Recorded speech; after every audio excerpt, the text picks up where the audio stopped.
Chronic fatigue syndrome and the predictive mind. This is a video about my experiences and observations in working with people who have chronic fatigue syndrome or ME. This is Jürgen Rasmussen. Welcome to the Provocative Hypnosis vlog. So, working with people who have this diagnosis has been a very interesting experiences. Now, I'll have to say right off the bat, I haven't seen that many clients with this particular diagnosis. I've seen quite a few throughout the years, but in general, they don't tend to seek me out. And most of the people I have seen have been more on the mild spectrum when it comes to the intensity of symptoms. But I've made some observations about these clients as a group throughout the years. And one of the most interesting things about this group, and I am talking about on a group level, I'm not claiming that what I'm saying here applies to everyone, but what I am claiming is that, at least in my observation, this is more true than untrue at a group level. The people who are diagnosed with chronic fatigue syndrome tend to be the most anti-psychological people you can find. They tend to not be psychologically oriented. They tend to, so if you look at the various things that people can struggle with, of course, we know that there is no particular biological test or marker for chronic fatigue syndrome. There's no actual evidence that there's something wrong with these people in the medical sense. Now, there might be, but there's no real evidence that there is.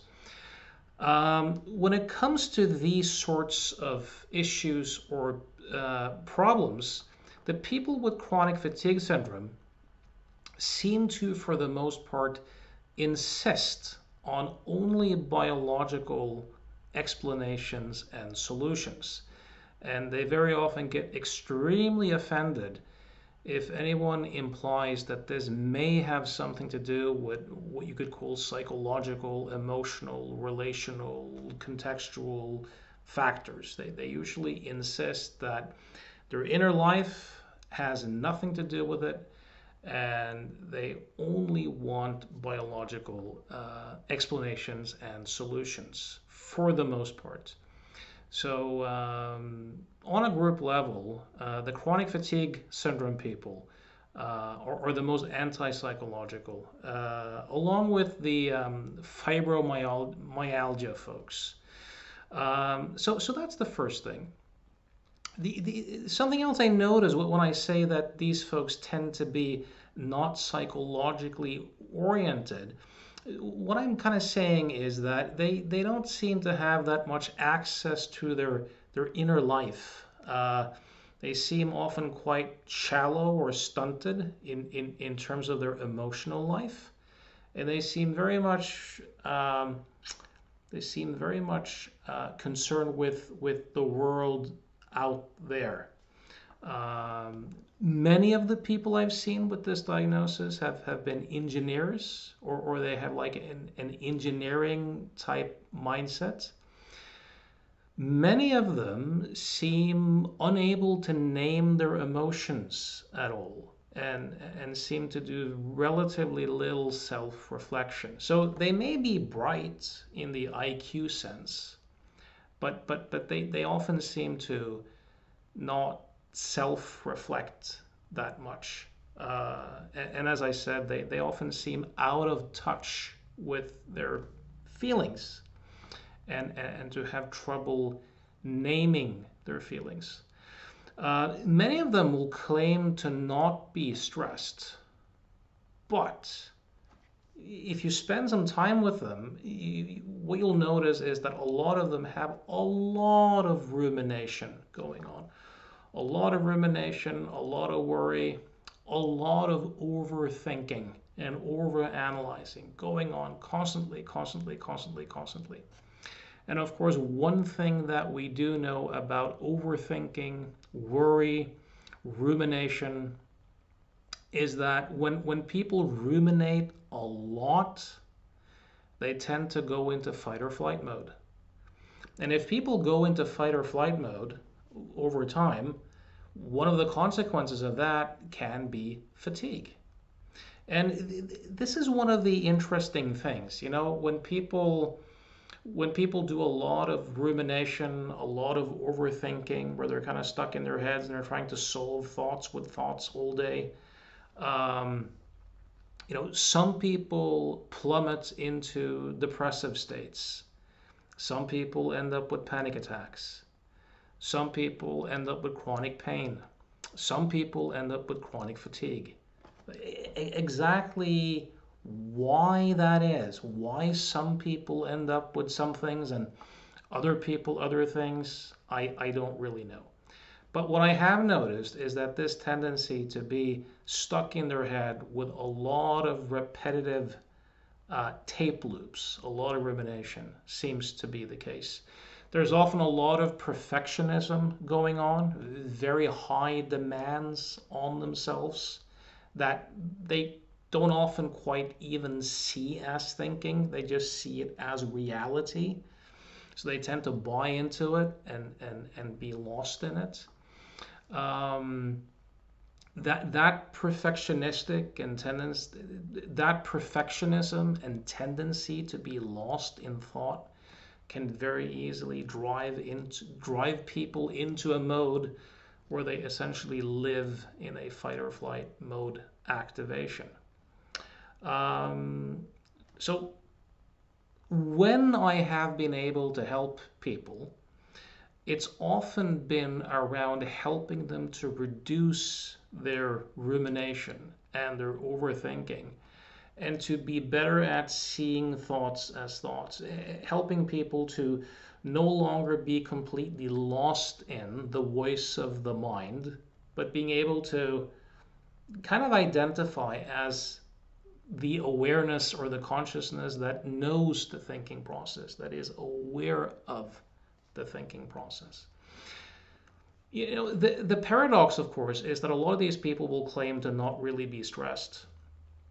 But the ones I have seen, to me, they have seen hyper stressed. And one thing that you'll notice if you speak to people who first begin to meditate, or if you speak to meditation teachers, one of the first insights that people often have is just the insight of their mind essentially being like a wild monkey, just noticing just completely how much thinking is going on and how the monkey branching, how thoughts are all over the place. Now, interestingly enough, the people who are the most stressed and who are the most lost in thought will very often initially in meditation claim to hardly have any thoughts at all or to not really be stressed. They're like fish in water. They're so immersed in it that they don't really have any perspective on it. Now, what very predictably happens to these folks is that they start to meditate a bit, and suddenly they claim that they've become way worse. That now they suddenly have, a lot of thinking and a lot of stuff going on. Could that be the case? Sure. But what's way more likely to be the case is that now they've cultivated enough space and enough presence and enough stable attention to actually begin to notice just how busy their minds are. You see, it takes some level of space and some level of capacity to be present to be able to even notice that you have a lot of thinking going on and a lot of stress going on. And my experience is that a lot of these chronic fatigue folks are on that end of the spectrum where they're just so lost in it that they're kind of oblivious to it and they're blind. Now, am I saying with certainty that None of these folks could have something physically wrong or some sort of pathology. Nope, not at all. But what I am saying is that I think it's way more useful and likely more accurate to think of what we call chronic fatigue syndrome as a prediction problem rather than a problem of pathology. So what very often happens is that once people start to get symptoms, given their very strong biological, pathological orientation and their strong belief that the symptoms have to mean that there's something wrong with the body, they get hypervigilant and they continue to interpret the sensations in the body as evidence of threats. And this hypervigilance keeps driving the fight or flight system. So you have to help them break that loop by learning to pay attention to what's going on in their body and separating the sensations from the stories. And also educating them psychologically so that they get data and information where they begin to realize that, wait a minute, a healthy body can actually have all these sorts of symptoms. A healthy body can have all sorts of fatigue, pains, hallucinations, delusions, all sorts of interesting. You may have them read up on, you know, things like chronic pain, things like resignation syndrome in Sweden, or the Havana syndrome in Cuba, or the witches of Ichita, New York, where they begin to see that, wait a minute, based upon expectations, a healthy brain and body can produce all sorts of wacky symptoms. To educate them and help them see that mind-body link, so that they begin to interpret and relate to what's going on in their body in such a way that the fight or flight system begins to slow down and begins to deactivate. That's been the kind of key point for me with the cases I've had, in those cases where I have been able to help people. And this group is tough. I've had more failures than successes. And I think that also has something to do with the fact that when people come in, they're often kind of reluctant because they have a family member or a friend who I've been able to work with for some other issue, and they're kind of here in desperation, but they still have that very biological orientation. There's a great story from Lisa Feldman Barrett's book, 7.5 Lessons About the Brain, that really illustrates this notion of a predictive mind. You see, our minds are prediction organisms. It's constantly predicting what's going to happen internally and externally, based upon some combination of sensory data and memory. So in her book, Lisa Feldman Barrett writes about this soldier in the 70s in southern Africa who was part of the Rhodesian army and had been tasked against his will to hunt down guerrilla fighters. And then one day he was out in the forest, armed, and he heard some sounds, and his heart started beating, and he looked ahead, and he saw. I'll see her from the. Let's see here. What was it he saw? Yeah, I'll read this. He was deep in the forest one morning, conducting practice exercises with his small squad of soldiers, when he detected movement ahead of him. With a pounding heart, he saw a long line of guerrilla fighters dressed in camouflage, carrying machine guns. Instinctively, he raised his rifle, flipped off the safety catch, squinted down the barrel, and aimed at the leader, who was carrying an AK-47 assault rifle. Suddenly, he felt a hand on his shoulder. "Don't shoot," whispered his buddy behind him.